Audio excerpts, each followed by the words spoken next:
세상이 불편한 존재로 살아가기 라는 제목으로 말씀을 전할게요. 오늘 본문은 아담의 족보입니다. 우리가 주목해서 볼 에녹은 아담의 7대 손이에요. 알다시피 에녹은 죽지 않고 하나님이 천국에 데려간 그런 사람입니다. 하나님이 그렇게 한 이유는 성경에 에녹이 하나님과 동행했기 때문이라고 그렇게 기록을 하죠. 이 동행이라는 것은 믿음의 삶을 사는 방식입니다. 하나님과 더불어 믿음의 삶을 살아가는 방식을 우리는 동행이라고 이야기합니다. 그렇게 했을 때 죽음을 보지 않았는데 이건 신약에서 말하는 예수님이 말씀하신 맥락과 일치합니다.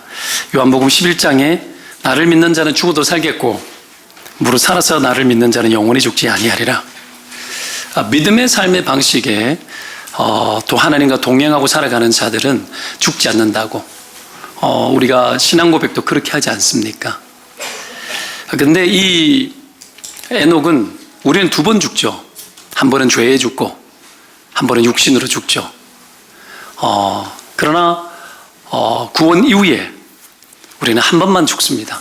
육신의 죽음만 죽죠. 죄에 대해서는 구원을 입었으니. 근데 에녹은 육신의 죽음마저도 죽지 않고 바로 하나님 데려가 버리셨어요. 영원히 죽지 않는 세계로. 본문에 나오는 아담에서부터 셋, 에노스, 게난, 마할랄렐, 야렛, 에녹, 그 뒤에 무드셀라, 라멕, 노아 쭉 등장하는데 에녹을 제외하고 한결같은 특징이 여러분 뭐로 나옵니까? 이렇게 보면 비슷한 게 반복되죠. 그게 뭐죠? 모두 자녀를 낳고 몇 년을 살다가 죽었더라, 그 이야기를 하고 있죠. 이런 차원에서 볼 때 에녹은 다른 조상들에 비해서 이질적입니다. 그렇죠? 인간은 나와 이질적이거나 나와 다를 때에 그 이질적인 것이 주는 불편함 때문에 그것을 무시하거나 제거해버리거나 하는 그러고 싶은 부패한 본성이 있습니다. 오늘 본문도 에녹이 얼마나 이질적인 존재로 여러분 나타납니까? 아담 이후로 사람들의 삶의 패턴들은 거의 똑같거든요. 아이 놓고 살다가 늙어서 죽었더라, 이 이야기입니다. 에녹이 오기까지는 모두 다 예외 없이 내내 그렇게 다 살아가요. 에녹이 오기까지는. 인간은 여러분 비슷하면 진리인 줄 압니다. 비슷한 것에서 평안을 찾아요. 그래서 나와 비슷해지기를 원해요. 그게 진리라고 여기죠. 그런데 에녹이 등장을 하면서 자기들의 삶의 패턴과 전혀 다른 이질성을 목격을 하게 되는 거예요. 뭐가 다른 거야? 보세요. 에녹의 결론과 다른 사람의 결론이 완전히 다르거든요. 에녹은 하나님이 그를 데려가심으로 세상에 있지 아니하였더라, 이렇게 나오죠. 다른 사람들은 죽었더라라고 하는데 그렇게 결론 내는데, 근데 에녹은 세상에 있지 아니하였더라, 이렇게 결론을 냅니다. 하나님이 여러분 에녹을 데려가 버리시고 세상에 있지 아니했다, 이렇게 결론을 내리면서 기가 막힌 상황들을 연출을 하는 거죠. 모두 다 똑같은데 데려가 버린 거예요. 놀랄 일입니다. 여러분, 왜 하나님이 이렇게 하셨을까요? 왜 이렇게 했는지 여러분 한번 생각해 보십시오.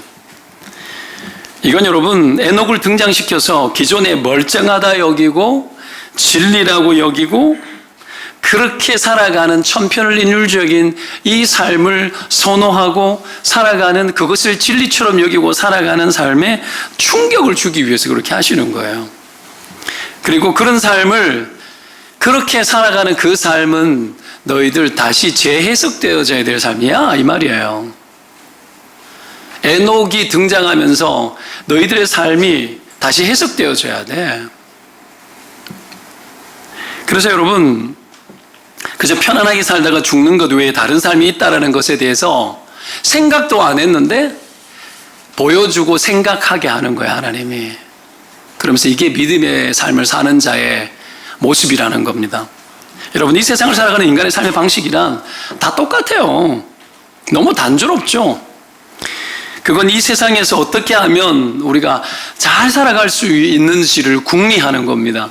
궁리하고 연구하고 터득하고 거기에서 여러분 나온 그 결실들을 우리는 박수 쳐주는 거죠. 잘했다, 형통했다, 성공했네. 뭐 다 그렇죠. 그죠? 그걸 여러분 보여주기 위해 가지고 애를 많이 쓰는 거예요. 안 그렇습니까? 이 세상이 가지고 있는 가치가 그런 거죠. 그렇죠. 우리가 기껏 관심 있는 것이, 평생 동안 관심 있는 것이, 너 대학 어디 나왔어? 아니, 뭐 20년, 30년씩 물어봐. 직장 어디 나왔어? 평생을 그걸 물어봐요. 어디에 살아? 나 강남이야. 어쩌라고? 여러분, 계속 그걸 질문해요. 차 못 타? 버스 탄다, 왜? 여러분, 평생을 하는 이야기가 그 이야기예요. 평생을. 그쵸? 야, 이게 뭔가 도대체. 그거 옷 뭐야? 핸드백 얼마짜리야? 얼마짜리야? 계속 그런 이야기를 하고. 여러분, 이 땅에서 우리가 관심 갖는 것들이 다 그런 것들이에요. 너무 재미없지 않습니까? 진짜 너무, 여러분, 졸렬하고, 너무 비겁하고, 너무 쪼잔하고, 너무 때로는 천박스럽고, 그렇지 않나요? 여러분, 그런 면에서, 여러분, 우리가 읽었던 이 5장 앞쪽에 4장에 보면 가인이 등장하는데, 가인이 아주 좋은 예가 됩니다. 이 성경에 에녹이 둘이 등장하거든요. 두 명이 있어요. 오늘 등장하는 아담의 7대 손 에녹이 있고, 그리고 가인의 아들이 에녹입니다. 여러분, 에녹이라는 말의 뜻이 뭐냐면 바친다라는 뜻이에요. 원래는 누구에게 바치는 걸까요? 하나님께 바치는 거겠죠. 가인도 이름을 바친다라고 정했어요. 왜 그랬는가? 내가 보니까 이 인간이 심성이 뒤틀려서 그런 것 같아. 가인은 대대로 가인의 후손들은 가인부터 시작해서 하나님을 대적질하거든요. 근데 상처가 뭐예요? 아벨의 제사는 바쳤는데 받으셨지만 내가 바친 건 안 받았잖아. 그러니까 이 바친다라는 이름의 개념을 자기 아들에게 동원시켜가지고 하나님에 대한 반발심과 저항을 여러분 계속 보여주는 것 같아요. 그렇죠? 여러분, 이게 제 해석입니다. 여러분, 제사라는 게 결국은 뭐예요? 원래 뭡니까? 제사라는 건 하나님을 예배하고 하나님을 만나는 장치죠. 그죠? 제사라는 건. 원래 죄인이 물어봅니다. 원래 죄인이 자기 능력으로 하나님을 만날 수 있나요? 있어요? 없죠. 불가능하죠. 인간은 여러분 절대로 하나님을 받을 만한 제사를 인간은 드릴 수 있나요? 인간 입장에서는 못 드려요, 여러분. 여러분 생각 깨주셔야 돼요. 어떻게 여러분 인간이 드리는 제사를 하나님이 받아요? 한번 생각해 보시라고요. 어떻게 하면 받으실까요? 막 큰 재물을 가지고 올까요? 나는 황소, 너는 비둘기. 재물의 사이즈로? 여러분, 그런 하나님의 속성이 그런 것에 의해서 움직여진다면 하나님 아닙니다. 이미. 때문에 필요한 게 뭐예요? 인간은 여러분 절대로 하나님이 받을 만한 제사를 인간 입장에서는 드려지는 게 여러분 할 수 없는 일이에요. 이때 여러분 우리가 알아야 될 게 뭐냐 하면 필요한 게 적어도 두 가지인데, 하나는 하나님 앞에 나는 죽어 마땅한 죄인이라고, 나는 정말 하나님 만날 수 없는 전적 불능 상태라는 걸 인정하는 거예요. 이게 회개죠. 또 한 가지 요청되는 게 뭡니까? 여러분, 이런 하나님과 우리 사이에 모든 사람이 죄를 범하여 하나님의 영광에 이를 수 없는데 그 영광에 다가갈 수 없기 때문에 우리에게 뭐가 필요해요? 중보자가 필요한 거예요. 하나님 앞으로 우리를 끌고 갈 수 있는 장치가 필요한데 그게 여러분 하나님이 우리에게 제공하지 않으면 수여해 주지 않으면은 있을 수 없다고요. 그걸 우리는 은혜라고 이야기를 하는 겁니다. 하나님이 우리에게 열어놓은 거예요. 자, 아벨과 가인의 차이가 이 차이예요. 하나님이 가인의 제사를 멸시하고 아벨 제사 받았지 않습니까? 이건 아벨의 제사 속에 하나님이 받을 만한 이 두 가지 요소가 있었던 겁니다. 제사라는 것 자체는 여러분 암만 해도 형식이에요. 아무리 제사를 드려도 그건 여러분 형식이고 껍데기예요. 그 속에 믿음이 담기지 않으면 껍데기입니다. 껍데기예요. 제사는 아무리 드려도 천찬에 수용을 드려두고 만만의 뭐를 드려도 마당만 밟을 뿐이니라 이렇게 되는 거죠.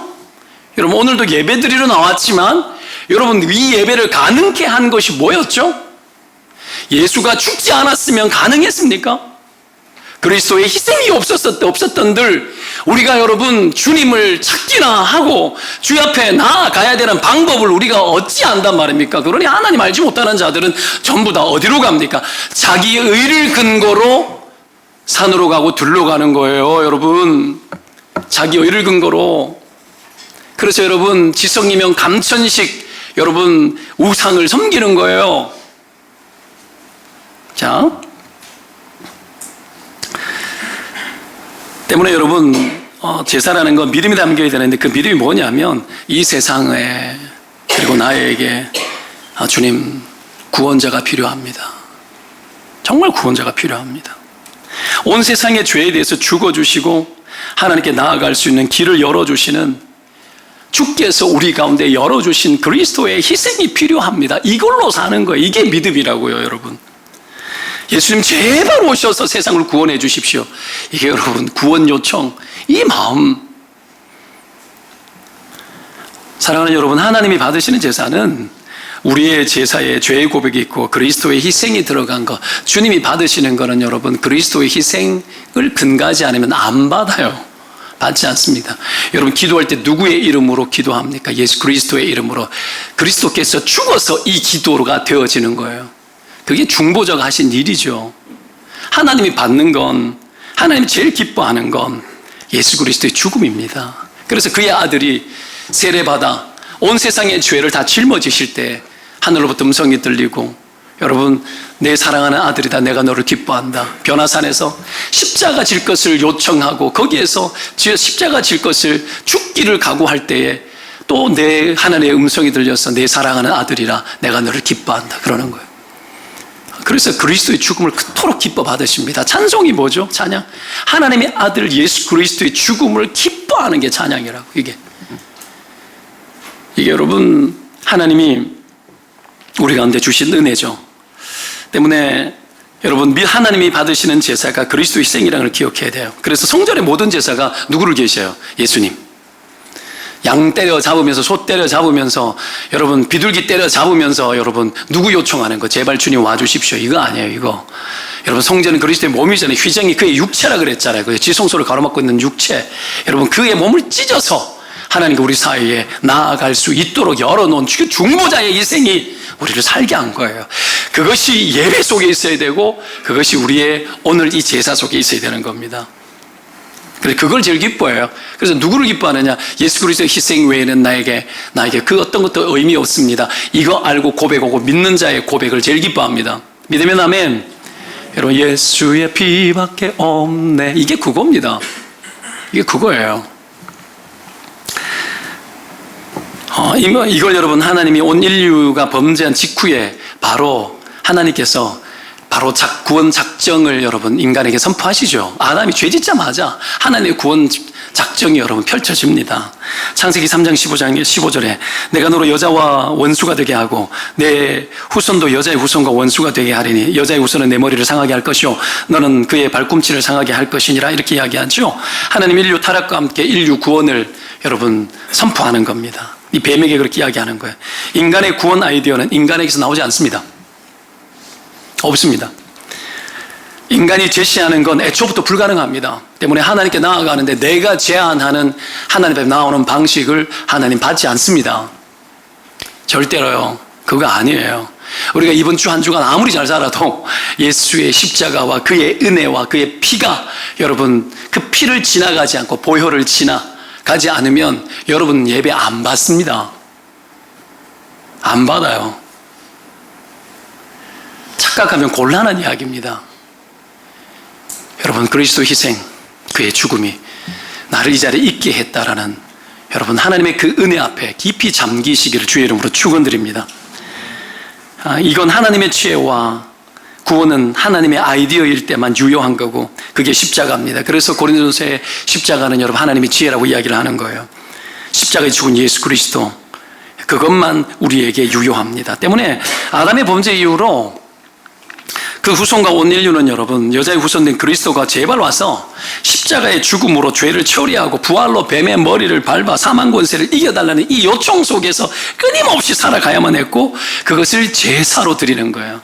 제사 속에 여러분 온 인류의 구원자 되시는 예수 그리스도가 오기를 요청하고 그리스도의 죽음만이 나에게 의의가 있고 의미가 되고 그것만이 나에게 필요하다라는 거예요. 구약의 백성들이 어떻게 구원을 받았을까요? 예수 그리스도 외에는 구원이 없다며 율법을 지켜서 하나님이 선택하셔서 하나님께 원치 않으셨어요. 어떻게 오실 메시아를 믿고 구원받았어요. 온 세상 가운데 구원자로 오실 예수 그리스도를 요청하고 그분을 믿고 구원받았다고요. 하나님의 중보자 되시는 하나님의 그 아이디어와 지혜 속에 들어가는 자들마다 구원을 입은 거예요. 이게 제사입니다. 그리스도의 죽음만 의의가 있고 의미가 있고 나에게 필요한 거죠. 이 믿음의 본질이 이겁니다. 그리고 이 십자가 그리스도의 죽음 이거 하나 붙들고 살아가는 것을 우리는 동행이라고 이야기하는 거예요. 동행. 그리고 이것을 과연 그렇다고 인정하는 게 제사입니다. 이것을 부르짖는 것이 제사예요. 주님 오셔야 됩니다. 우리는 죽어 마땅하였습니다. 이거 외치는 거예요, 여러분. 이 세상을 그렇게 살아가는 거예요. 주와 더불어서. 가인에게는 여러분 이게 없는 겁니다. 구원자에 대한 개입과 요청 자체가 구원의 개입 요청 자체가 없는 거예요. 여러분 가인과 아벨의 제사의 차이가 뭔가 많은 해석들이 있어요. 짐승으로 피를 뿌려야 되는데 아니었다. 곡식으로 드려서 잘못됐다. 여러분 제도가 없었어요. 하나님이 제안하신 제사의 아이디어나 제사의 방식 자체가 없을 때예요. 없을 때예요. 여러분 구원이라는 건 하나님이 하시는 거고 은혜로 이루어지는 거고 구원받을 자의 태도는 내가 죄인이라는 것과 하나님의 구원을 입을 만하지 못하라는 그 고백 속에 구원자가 제발 와야 된다는 그 요청 그것 외에는 구원 방식이 존재하지 않아요.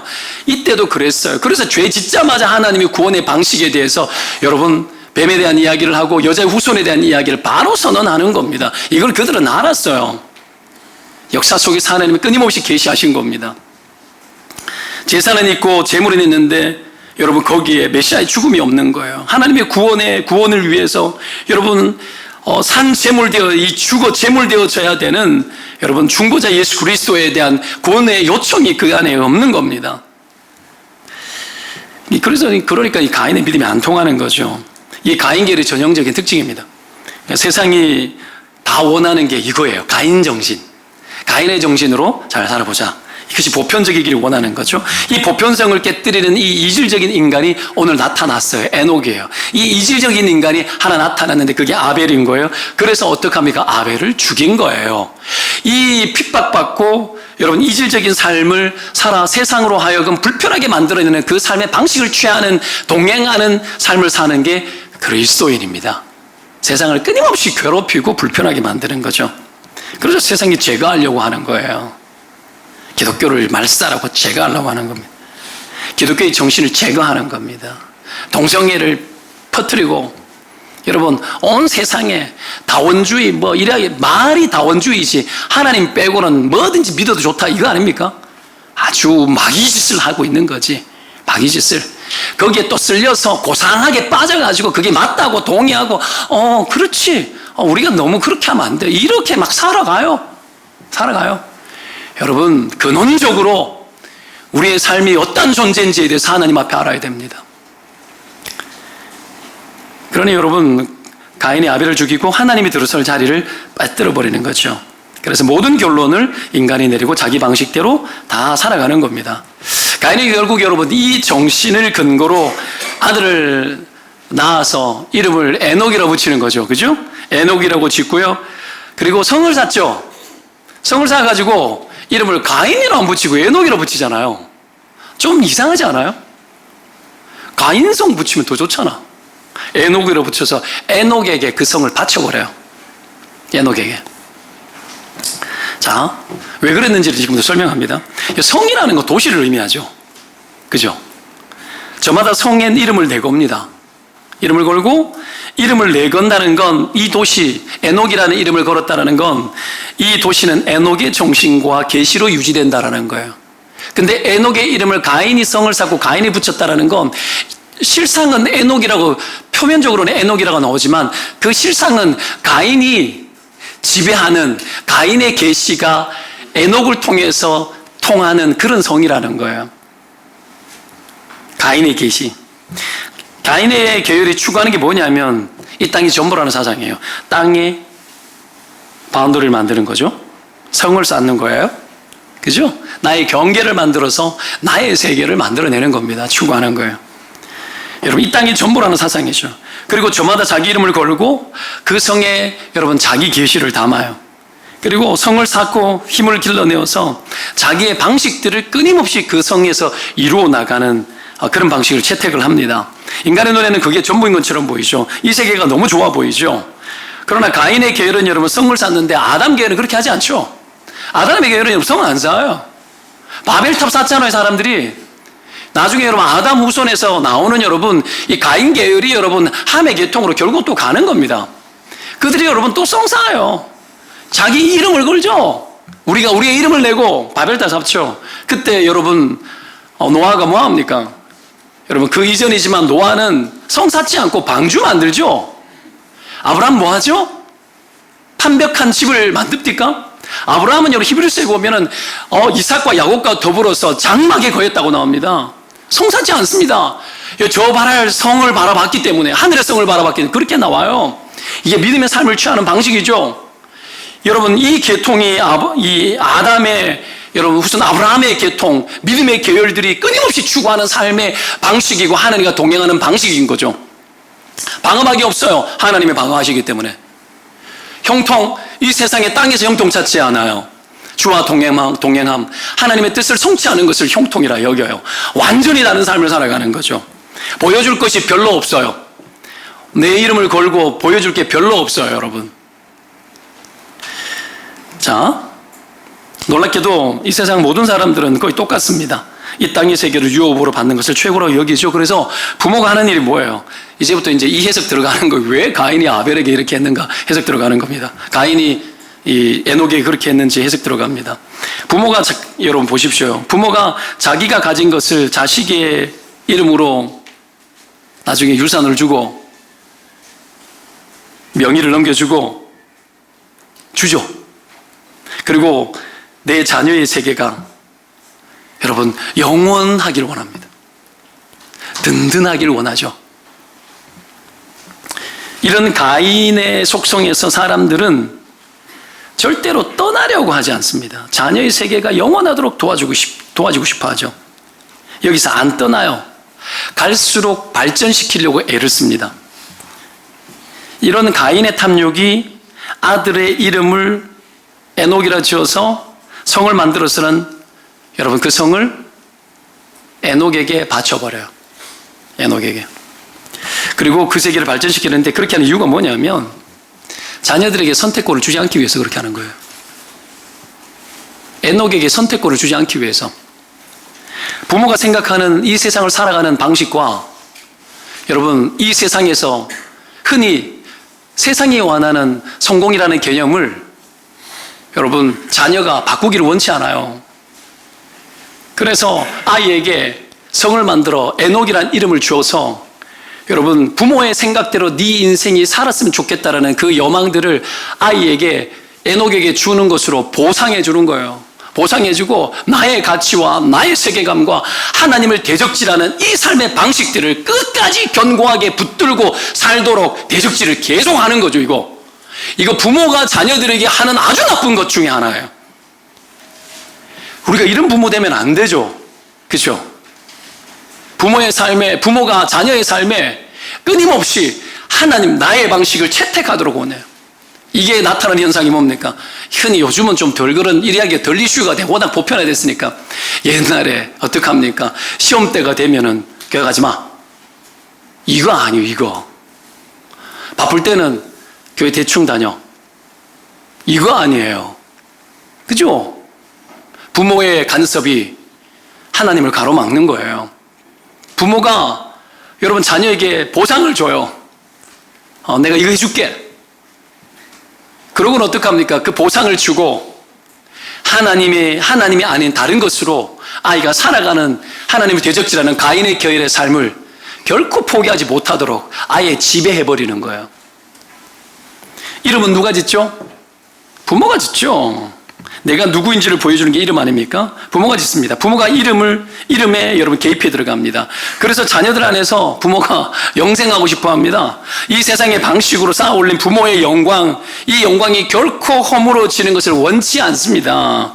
여러분, 왜 여러분 대주주의 아들들, 그쵸? 회장님의 아들이, 자녀들이 끊임없이 여러분 그렇게 가기를 원하는지에 대한 속성 안에도 그대로 있어요. 못 물러나죠. 결코 못 물러나죠. 그것을 잘못됐다라고 이야기하는 게 아니에요. 이게 우리 안에 남아있는데 이게 무슨 정신인지 모르는 거예요. 이 정신이. 어떤 정신인지 모르는 거예요. 우리 이름 지은 거 보면은 부모님이 나를 가인 계열로 이름 짓지 않으셨습니까? 혹시 이래. 이게 다 있어요. 가인 계열의 방식으로 성공론을 펼치는 거죠. 여러분, 그래서 같은 에녹이라는 이름을 써도요, 가인의 아들 에녹은 자신이 누구인지를 보여주는 용도로 인생을 살아가지만, 아담의 칠대손인 에녹은 하나님이 누군지를 보여주는 용도로 인생을 살아갑니다. 여러분, 하나님이 누군지 보여주는 인생 살아가시기를 축원드립니다. 이게 여러분 동행하는 삶입니다. 오히려 에녹은 가인의 계열이 추구하는 이 세상이 망할 세상이라고 세상의 운명을 예언하고 살아가요. 이 세상은 반드시 심판받는다.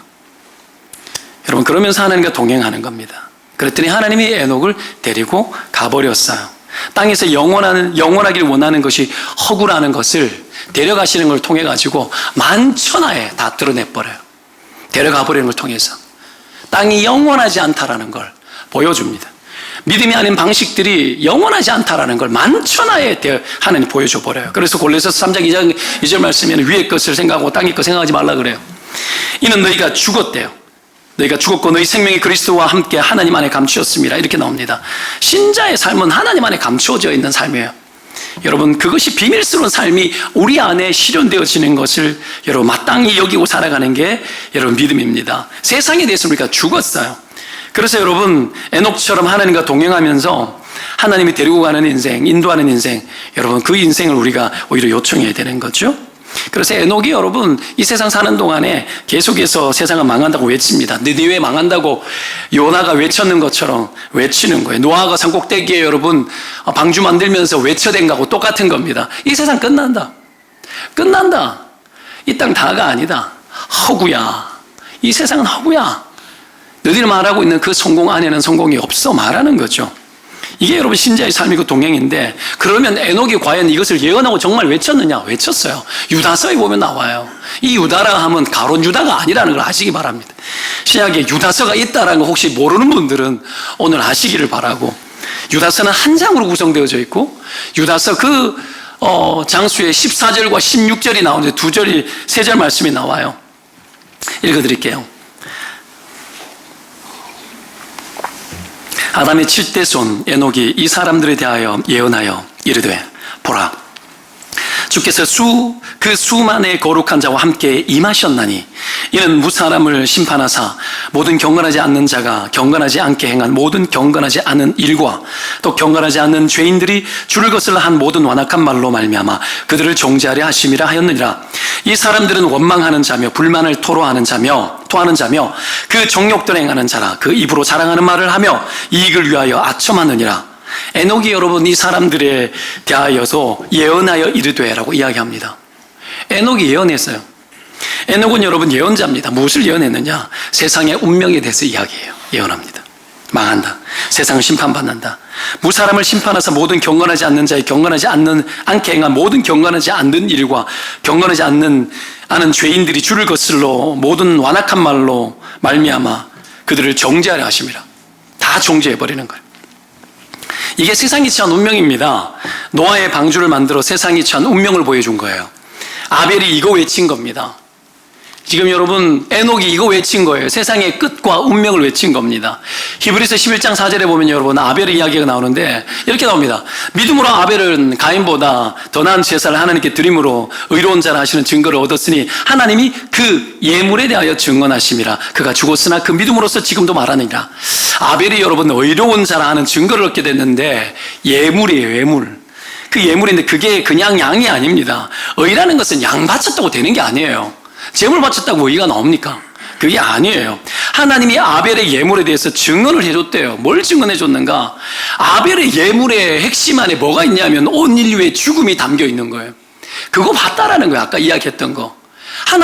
예수님이 그 죽음에 대해서 증언해 준 거예요. 옳다.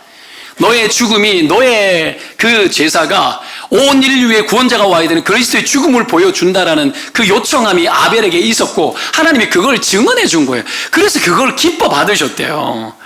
온 세상 망할 거고 이 세상은 그리스도가 개입해야 된다라는 거죠. 여러분 이겁니다. 게다가 심지어 놀랍게도 하나님이 여러분 가인이 아벨을 죽였을 때 그를 만나서 하는 말씀이 그거예요. 내 아우의 핏소리가 땅에서부터 내게 호소하느니라. 이 핏소리, 비명소리, 이럴 수도 있는데, 여러분, 이 핏소리가 뭘까요? 돌은 맞았다고는 안 나와. 하여튼 맞아 죽었대요. 맞아 죽으면서 피를 흘렸을 거예요. 피를 흘리면서 아벨이 여러분 봤던 게 뭐냐면 인간의 죄악상인 겁니다. 최초의 여러분 피살자가 되면서 여러분 이 땅의 죄악의 잔혹상을 보면서 그가 제사하면서 외쳤던 예수 그리스도의 요청이 그가 죽을 때에 더욱더 요청되어지는 그 핏소리 하나님 그거 들은 거예요. 제발 주님 와주십시오. 우리 위해 죽은 예수 그리스도가 온 세상 가운데 다 필요합니다. 제발 주님. 여러분 지금도 우리가 제일 힘든 게 우리의 죄 아닙니까? 그죠? 한 주간 하루하루 살면서 우리 안에 있는 더러운 찌꺼기들이 우리의 삶을 더럽힐 때에 우리가 여러분 나에 대한 자괴감과 내가 나 자신에 대한 실망감들에 빠지기 이전에 주님 나 같은 죄인이 예수 그리스도 외에는 그 어떤 것으로도 살아날 길이 없다라고 아벨의 핏소리처럼 그리스도의 죽음을 외치고 제발 주님 우리를 구원하여 달라고 여러분 이렇게 외쳐대지 아니하고 이 세상의 끝자락이 세상은 반드시 심판되어진다라는 이 외침이 없고서는 이 죄가 많은 세상 속에서 우리가 여러분 거룩하게 살 길은 없습니다. 분명히 말하지만 그렇게 못 삽니다. 여러분 이 호소가 에녹의 삶에도 있었던 겁니다. 신자의 삶이라는 게 뭡니까? 에녹처럼 하나님과 동행하고 사는 거예요. 외쳐대면서 복음을 증거하면서 온 세상을 향한 여러분 예언, 온 세상이 어떻게 될지 그 결론에 대해서 여러분 그 끝자락을 볼 수 있는 사람이 되어야 됩니다. 그러니 여러분 허무한 거 붙들면 안 돼요. 여러분 허무한 거. 이렇게 살아가는 것을 히브리서는 에녹의 믿음이라고 이야기하고 하나님을 기쁘시게 했다고 이야기를 하죠. 유다서 좀 전에 읽었지만 좀 재밌는 표현이 나옵니다. 그게 뭐냐면 어떻게 예언을 하느냐면 먼 미래에 일어날 일을 이미 일어난 것처럼 여러분 과거로 표현해버려요. 보라 주께서 그 수만의 거룩한 자와 함께 임하셨나니 심판으로 임했대. 벌써 임했나요? 안 했죠? 적어도 노아 홍수 때 여러분 노아 홍수 때는 아직까지 지가 엄청나게 오래 뒤에 일어날 일이에요. 무드셀라가 태어나고 난 969년 이후에 일어나는 게 홍수 심판이에요. 근데 수만의 이렇게 나오잖아요. 수만의 거룩한 자와 함께 임하셨느니 주께서. 여러분 이게 언제를 보여주는 거예요? 궁극적으로 따지면 마지막 때 재림 때까지 이야기하는 거예요. 지금 이거 에녹이 그런 사람이에요. 여러분 너무 확실한 거는 그렇게 되겠지, 그렇게 될 거야, 언젠간 될 거야 이렇게 말하지 않습니다. 심판받을 먼 미래에 대해서 너무 확실한 나머지 이미 일어난 일로 표현을 해버리는 거예요. 여러분, 그래서 과거형으로 표현하는 거예요. 결과동사입니다. 결과동사. 이미 일어난 결과, 여러분, 이미 일어난 것처럼 여러분 표현하는 동사죠. 이게 흔히 쓰이는 말이 어떤 겁니까? 여러분, 살아있는데 어떡합니까? 너 죽었어. 이거예요. 너 죽었어. 언제 일어났는데 그게 결과가 반드시 된다는 거. 너 죽었어. 지금 그거 이야기하고 있는 거야. 다 죽었어. 다 심판받았어. 이렇게 때리는 거죠, 지금, 에녹이. 안 죽었는데 죽었다고 이야기하면서. 근데 여러분, 이 시대에 이런 말이 얼마나 허무맹랑한 말이냐면, 아담이 930년 살았거든요. 야렛이 162살 때에 에녹을 낳았어요. 162살 때. 이때 아담 나이가 622살입니다. 아담이 죽었다 살았다? 살아있었다. 살아있었다. 에녹이 65세에 무드셀라를 낳았거든요. 그리고 무드셀라가 라멕을 187세에 낳아요. 라멕의 아들이 노아입니다. 아담이 라멕 때까지 살아있어요. 라멕 때까지. 노아 아버지 때까지 이 아담이 살아있다고요. 여러분, 라멕 56살 때, 무드셀라 253살 때에 아담이 죽어요. 노아 태어나기 126년 전에 죽거든요, 아담이. 보세요. 이때까지 죽었는 사람이 아벨 외에 아무도 안 죽었어요. 아벨 하나 죽었다고. 가인이 죽인 아벨. 그거요, 이 에녹 입장에서는 600년 전에 일어난 사건이에요.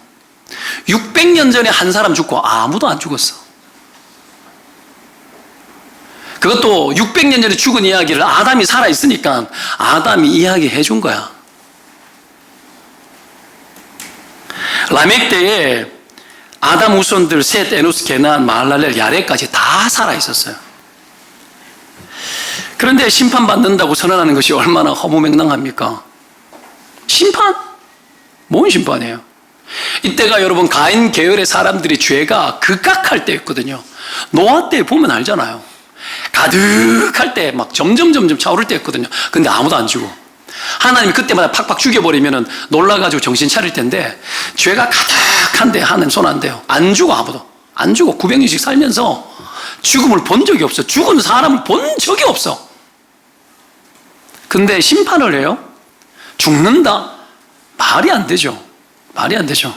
안 통하는 겁니다. 그러니 노아가 방주를 만들고 에녹이 이렇게 외쳐대는 것이, 이게 여러분 얼마나 미친 짓입니까? 미친 짓이에요. 이 시대는 죽음이 일상적이지 않을 때입니다. 가인 계열이 아무리 죄를 지어도 아무도 안 죽고, 그러니 그 어떤 누구도 경고를 받지 않습니다. 심지어 에녹이 65세 아들을 낳아 무드셀라라고 짓잖아요. 무드셀라 이름 뜻이 뭐예요? 원래는 창을 던진다 이런 뜻인데, 여러분 그 모든 걸 해석해 보면은 여러분 홍수 이후에 심판이 있다라는 뜻이에요. 이게 홍수 이후에 심판이 있다. 무드셀라가 죽고 난 이후에 바로 그의 홍수가 내려요. 계산해 보면 그렇게 나와요. 이름을, 여러분 에녹이 무드셀라를 낳고 난 이후에 이름을 그래 붙여요. 65살 때에. 그걸 붙여요. 하나님의 어떤 계시가 있었겠죠. 심판에 대한 여러분 외침과 예언자로서의 외침이 그에게 있었던 겁니다. 그리고 이름도 하나님이 그렇게 하라고 그랬는지 모르겠지만 하나님이 계시를 받아 했는지 무드셀라라고 이름을 지어요. 여러분 이게 계시입니다. 무드셀라라는 이 이름을 붙여놓고 이것만으로도 잘한 일이죠. 이게 계시인데 사람들이 계속 물을 거 아니에요? 제일 오래 살았잖아요. 사명 제일 길게 감당했어요. 그러면서 계속 질문받아요. 이름 때문에 질문받아요. 산꼭대기에 방주 만들고 계속 질문받아요. 저게 뭐냐? 계속 질문받습니다. 계속해서 계시하는 거예요. 심판당에 다 죽어 말하는 거예요. 계시는 한 가지입니다. 온 세상 심판하라 했고 구원자 예수밖에 없다는 거예요. 이게 여러분 이 세상과 전혀 다른 이질적인 삶이고, 이런 짓 하면 이런 이름 가지고도 사람들에게 여러분 이런 이름 가지고도 맞아 죽지 않는 것이 참 다행인데, 여러분 하여튼 그랬어요. 여러분 인생 자체가 이렇게 계시죠. 좀 이런 이름에 걸맞게, 여러분 성경에 나오는 수많은 사람들이 이름을 바꿔주잖아요. 하나님이 이름을 바꾼다라는 건 새로운 계시가 그에게 시작됐다는 얘기입니다. 무드셀라, 그 이름 안에 하나님의 계시가 있는 겁니다. 숨어 있는 거예요. 그것을 나타내는 거죠. 인생에 여러분 이 이름에 대한 부담을 좀 가져야 됩니다. 교회 다니다 보면 여러분 이름에 대한 부담이 되는 분들 계시잖아요. 아까 뭐 미리 이야기했지만 정한나 집사, 뭐 한나 이런 이름 얼마나 사실 부담되는 이름이에요. 야, 한나 기도세 애 낳았는데 너는 왜 기도에 안 나와? 뭐 이러고 얼마나 부담됩니까? 그죠? 너 왜 머리 풀어헤치고 기도해야 되는데 왜 그렇게 기도 좀 제대로 해봐 막 이러고 계속 찌르고, 그죠? 뭐 오늘 교사 세미나 오시는 이요한 목사님 아들이거든요. 참 부담돼요. 요한 얼마나 부담돼요.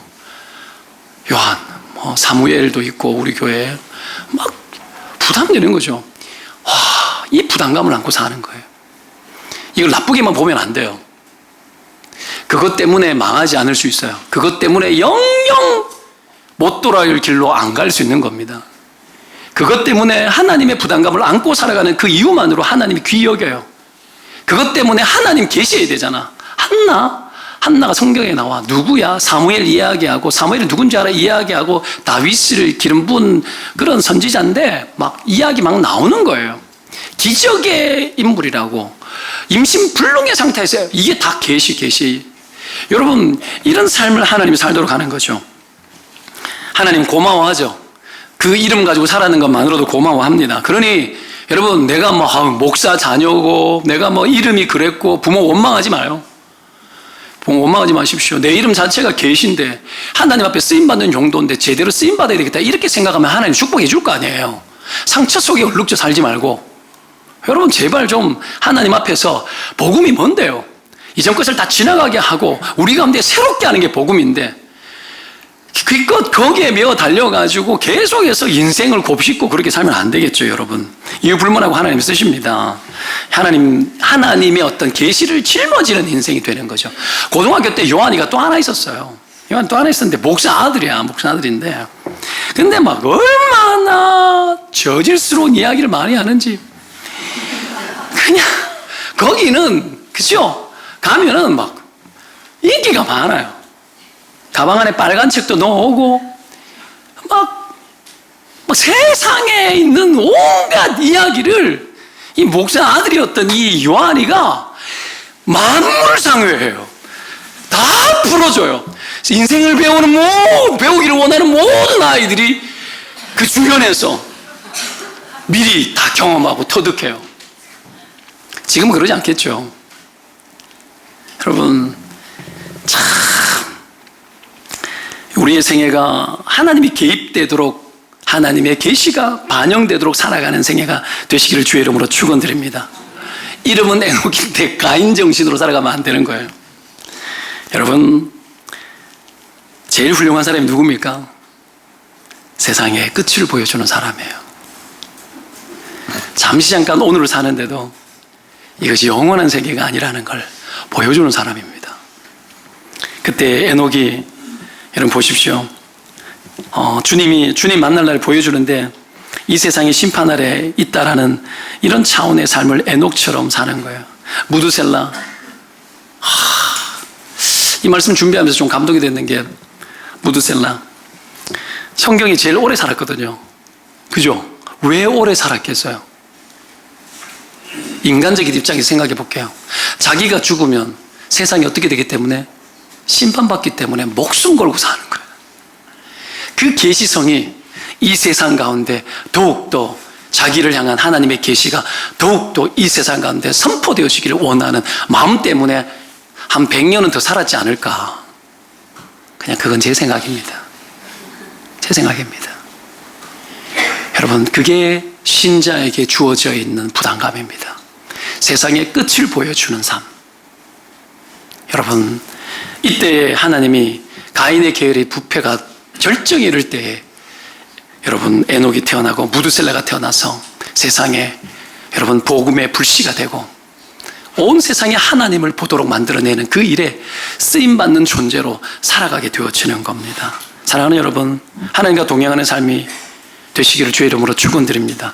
내 삶을 통해 예수 그리스도가 계시되어지고 내 삶을 통하여서 온 세상이 어떻게 되어질지에 대해서 드러나고 나타나는 그 삶을 살 수 있다면 그 어떤 삶이든 그 어떤 이름이든 여러분 가치 있는 것이 되어집니다. 그럼 복된 인생 저와 여러분 함께 살아가시기를 축원드립니다. 기도합시다.